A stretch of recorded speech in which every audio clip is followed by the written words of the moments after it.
অনেকগুলো সব নিয়ে এসছো তো? হ্যাঁ সব নিয়ে এসছি। দাও আমাকে দাও। এখানে যা আছে সবই তো আমাদের, আমার কাছে থাক না। আরে দাও না। কি করছো শাহিন? ছাড়ো বলছি, ছাড়ো শাহিন, ছাড়ো বলছি।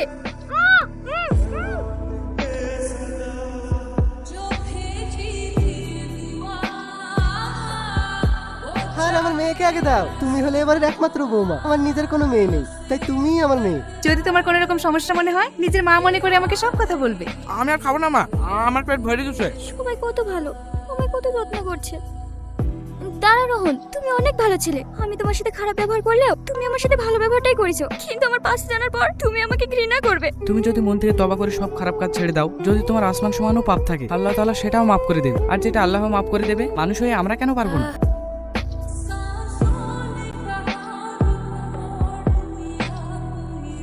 সত্যি মানুষ যে এত ভালো হতে পারে তোমায় না দেখলে বুঝতামই না। আমি তোমায় কতই না কথা শুনিয়েছি, কিন্তু আজ আমি তোমার স্বামীর অধিকার দেবো। আমার সমস্ত ভালোবাসা তোমায় দেবো।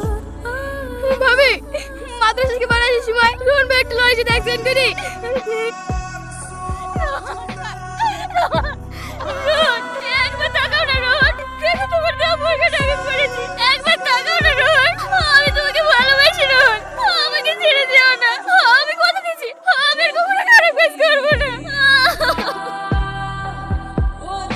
আমরা পৃথিবীতে কতদিন বেঁচে আছি জানি না। আল্লাহ যেদিন আমাদেরকে ডাকবে সেদিন চলে যেতে হবে। কি হবে এত খারাপ কাজ করে? চল আমরা সবাই তওবা করে সমস্ত খারাপ কাজ থেকে সরে আসি। একটু পরে মাগরিবের আজান দেবে, আমি বাড়ি যাই।